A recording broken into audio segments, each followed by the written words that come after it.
സൂറത്തിലെ വായുവിൽ പോലും വജ്രം രാഗി മിനുക്കുന്നതിൻ്റെ മണമാണ്.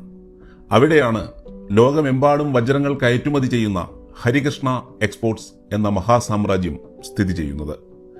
അതിൻ്റെ അധിപൻ സാവ്ജി ധൊലാക്കിയ ലാഭത്തേക്കാൾ ഉപരി മനുഷ്യത്വത്തിന് വില നൽകുന്ന വ്യക്തിയാണ്.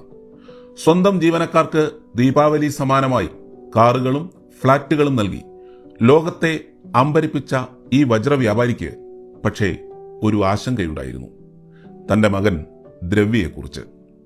അമേരിക്കയിലെ മികച്ച സർവകലാശാലയിൽ നിന്ന് ബിസിനസ് ബിരുദം നേടി മടങ്ങിയെത്തിയ ദ്രവ്യയുടെ കൈകളിൽ ആഡംബരത്തിന്റെ തിളക്കമുണ്ടായിരുന്നു. അവന് ലോകത്തിലെ ഏറ്റവും മികച്ച സർവകലാശാലയിലെ ബിരുദമുണ്ട്.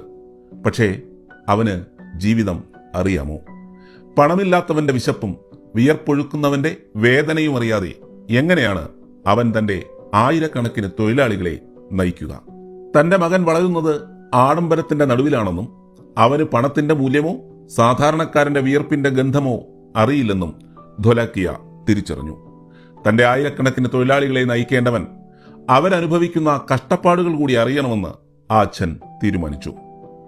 2016 ജൂണിലെ ഒരു പകൽ കൊച്ചി അന്താരാഷ്ട്ര വിമാനത്താവളത്തിൽ ഒരു യുവാവ് വന്നിറങ്ങി.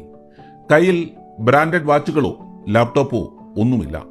അച്ഛൻ നൽകിയ കടുപ്പമേറിയ നിബന്ധനകൾ അവന്റെ കാതുകളിൽ മുഴങ്ങുന്നുണ്ടായിരുന്നു. നിനക്ക് എന്റെ ബിസിനസ് സാമ്രാജ്യത്തിന്റെ ഭാഗമാകണമെങ്കിൽ 1 മാസം നീ ഒരു സാധാരണക്കാരനായി ജീവിച്ചു കാണിക്കണം. പക്ഷേ ഒരൊറ്റ നിബന്ധന, നമ്മുടെ കുടുംബപ്പേരോ പണമോ സ്വാധീനമോ നീ ഉപയോഗിക്കാൻ പാടില്ല. സ്വന്തമായി അധ്വാനിച്ച് ജീവിക്കണം.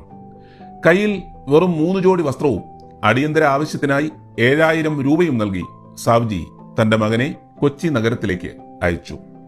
അങ്ങനെ സൂറത്തിലെ കൊട്ടാരത്തിൽ നിന്ന് വന്ന ആ രാജകുമാരൻ കൊച്ചിയിലെ തിരക്കേറിയ തെരുവുകളിലേക്ക് നടന്നിറങ്ങി. ഭാഷയറിയാത്ത നഗരം, പണമില്ലാത്ത ജീവിതം, ഹിന്ദിയും ഇംഗ്ലീഷും മാത്രം അറിയാവുന്ന ദ്രവ്യയ്ക്ക് മലയാളം വലിയൊരു സമസ്യയായിരുന്നു. ആദ്യത്തെ ഏതാനും ദിവസങ്ങൾ ജോലി തേടിയുള്ള അലച്ചിലായിരുന്നു. പലയിടത്തു നിന്നും അവൻ ആട്ടിയകറ്റപ്പെട്ടു. വിശപ്പും തളർച്ചയും കൊണ്ട് ശരീരം വിറച്ചു തുടങ്ങിയപ്പോൾ അമേരിക്കയിൽ പഠിച്ച മാർക്കറ്റിംഗ് തന്ത്രങ്ങളൊന്നും ഒരു നേരത്തെ ഭക്ഷണത്തിന് പകരമാകില്ലെന്ന് അവൻ തിരിച്ചറിഞ്ഞു. ഒടുവിൽ ചേരാനല്ലൂരിലെ ഒരു ചെറിയ ബേക്കറിയിൽ അവന് ജോലി കിട്ടി. അവിടെ പാത്രങ്ങൾ കഴുകിയും തറ തുടച്ചും അവൻ തന്റെ ആദ്യത്തെ ശമ്പളം കൈപ്പറ്റി. ഏതാനും ചില 100 രൂപകൾ. സൂറത്തിലെ വജ്രങ്ങൾക്കിടയിൽ വിലസിയിരുന്ന ദ്രവ്യ അന്ന് കൊച്ചിയിലെ ഒരു സാധാരണ ലോഡ്ജിലെ ഇടുങ്ങിയ മുറിയിൽ അപരിചിതരായ തൊഴിലാളികൾക്കൊപ്പം കിടന്നുറങ്ങി. ദിവസം 200 രൂപയ്ക്കും 300 രൂപയ്ക്കും വേണ്ടി അവൻ വിയർപ്പൊഴുക്കി. ആഡംബരക്കാറുകളുടെ സ്റ്റിയറിംഗ് പിടിച്ചിരുന്ന ആ കൈകൾ ഹോട്ടൽ ടേബിളുകൾ തുടച്ചു. പഞ്ചനക്ഷത്ര ഹോട്ടലുകളിൽ ഭക്ഷണം കഴിച്ചിരുന്ന അവൻ പട്ടിണിയായപ്പോൾ തട്ടുകടയിലെ ഭക്ഷണത്തിന്റെ രുചിയും വിലയും തിരിച്ചറിഞ്ഞു. പിന്നീടുള്ള ദിവസങ്ങളിൽ അവൻ ഒരു ഷൂ ഷോപ്പിലും ഒരു കോൾ സെന്ററിലും ഒരു മക്ഡൊണാൾഡ് ഔട്ട്ലെറ്റിലും ജോലി ചെയ്തു. ഓരോ ദിവസവും ഭക്ഷണത്തിനുള്ള വക കണ്ടെത്താൻ അവൻ നടത്തിയ പോരാട്ടം അവനെ തന്നെ വിനയം പഠിപ്പിച്ചു.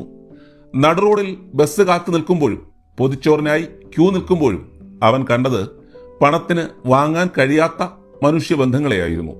താനൊരു ശതകോടീശ്വരന്റെ മകനാണെന്ന് ആരോടെങ്കിലും പറഞ്ഞാൽ അവർ ചിരിക്കുമെന്ന് അവൻ അറിയാമായിരുന്നു. അതുകൊണ്ട് തന്നെ അവൻ ദ്രവ്യയായിട്ടല്ല, ഒരു സാധാരണ തൊഴിലാളിയായിട്ടാണ് അവിടെ ജീവിച്ചത്. 30 ദിവസങ്ങൾ പൂർത്തിയായപ്പോൾ മകനെ തിരിച്ചു കൊണ്ടുപോകാൻ സാവ്ജി ധൊലാക്കിയ കൊച്ചിയിലെത്തി. വിയർപ്പിൽ കുതിർന്ന വസ്ത്രങ്ങളുമായി തന്റെ മുന്നിൽ നിൽക്കുന്ന മകനെ കണ്ടപ്പോൾ ആ അച്ഛന്റെ കണ്ണുകൾ നിറഞ്ഞു. പക്ഷേ ആ മകന്റെ കണ്ണുകളിൽ ഒരു പുതിയ തിളക്കമുണ്ടായിരുന്നു. വജ്രത്തെക്കാൾ മൂല്യമുള്ള തിരിച്ചറിവിന്റെ തിളക്കം. ഇന്ന് ദ്രവ്യ ധൊലാക്കിയ ഹരികൃഷ്ണ എക്സ്പോർട്സിന്റെ അമരത്തുണ്ട്. പക്ഷേ പഴയ ആ ആഡംബര പ്രിയനല്ല അവനിന്ന്.